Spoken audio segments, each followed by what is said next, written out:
Get ready for dictation number 7 at 80 words per minute. 10 seconds. 5 seconds.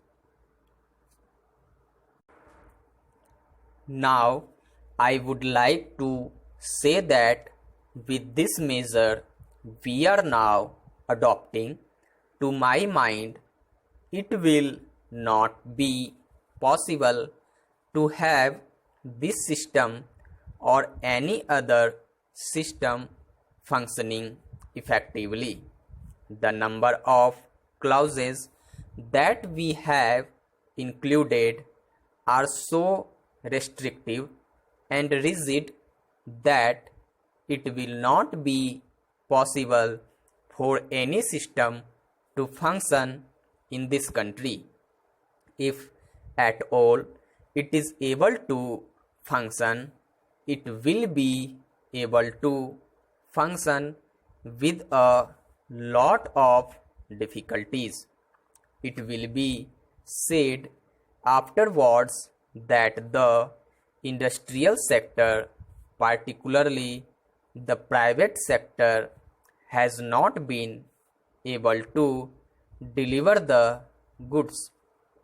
I would like to warn the government that if anything happens in the future in which industrial production or production in the private sector has not gone up, it would be not because of any lack of efforts on the part of the private sector, but because of the measure that we are now adopting. I have mentioned several times how this particular bill is very restrictive and how it will hamper the normal growth of companies in this country. It is a pity that when we are on the threshold of the 10th 5-year plan, such a measure should be passed in this house. I would now like to make a few observations about the speeches of some of the honorable members here. Sri Ashoka Mehta justifies the restrictions on managing agents by saying that managing agents are no longer the main source of finance.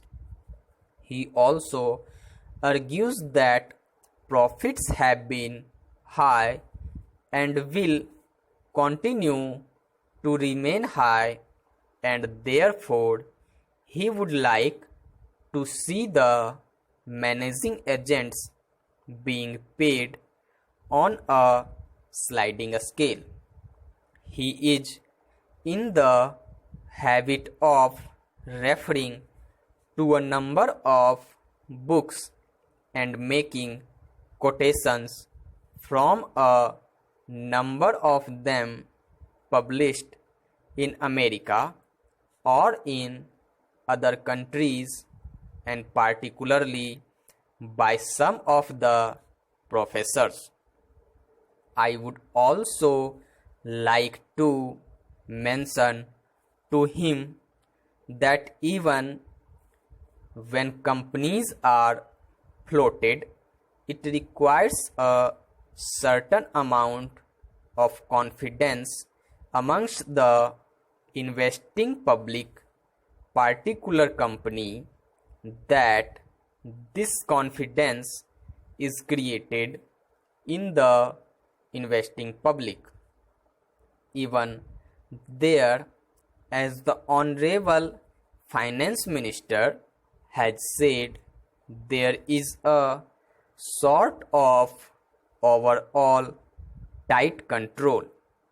New banks and insurance companies are not floated Nowadays, what you have are the few banks which are existing and the few insurance companies that are existing. The other point is that the creditworthiness of the managing agency firm does count to a certain extent in getting credit from the banks and other financial institutions. Yesterday, it was mentioned by my honorable friend that the crux of the problem is the question of payment of remuneration to a particular managing agency system.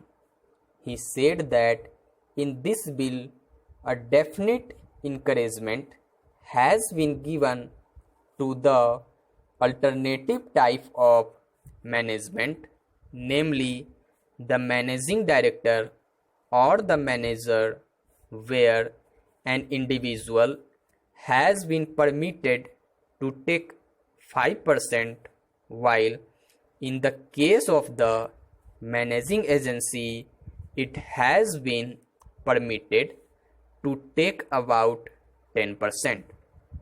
I would like to point out to him that it is not merely the question of remuneration which will decide the alternative type of management. The remuneration is not a very important thing unless and until you allow a certain amount of flexibility for any system to function. It will not be possible to evolve any other system to take the place of the managing agency system. In spite of so many shackles, you may find that those few business houses which are carrying on now may have to carry on the present basis. You may not find many new people coming in the field. Several times it has been mentioned in this house why the business community has not prescribed for itself a code of conduct. In this connection, I would like to point out that a degree or diploma is essential for the profession, and in case of violation of the code, sanctions should be provided by it to prevent a person from practicing the profession. Today, even Ashoka Mehta and Sri C.C. Shah can set up a grocery shop and become businessmen. Nobody lays down any condition for starting business, and nobody can prevent others from continuing it. But I would like to point out that with regard to the code of conduct, there is a certain amount of ethics, and there are certain standards and traditions on which business houses function. If a particular firm has not got proper ways of managing its business, you will find that business house will find it difficult to function and it would be difficult for it to command the confidence of the business community.